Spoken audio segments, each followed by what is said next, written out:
As-tu déjà porté un tissu politisé, un tissu qui retraçait des événements forts de l'histoire de notre société?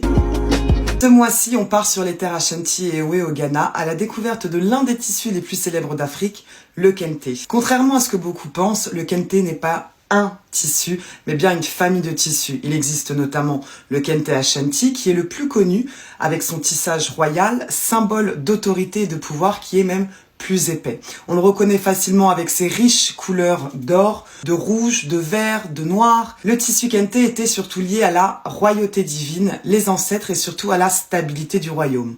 Et il y a le kente Ewe qui lui était plus graphique avec des motifs plus linéaires, qui est plus narratif et surtout qui était utilisé pour raconter des événements précis. Une guerre, une migration, une trahison, une victoire. Tout ça pour dire que le kente n'est pas né d'un seul peuple. Chez les Ashanti, il incarnait le pouvoir et chez les Ewe, il racontait l'histoire. Tu l'as compris, le kente n'est pas qu'un simple tissu coloré. C'est aussi un tissu qui, à un moment donné, décidait de qui tu étais et d'où ta place était dans la société. Il faut que tu saches que le kente est né d'une légende. La légende disait que deux chasseurs Ashanti au XVIIe siècle observaient une araignée tisser sa toile dans la forêt et qu'ils ont été fascinés par la précision et la beauté du motif, qu'ils ont donc essayé d'imiter ce geste avec des fils. Certains motifs de kente étaient aussi si prestigieux que leur reproduction était interdite sans autorisation royale.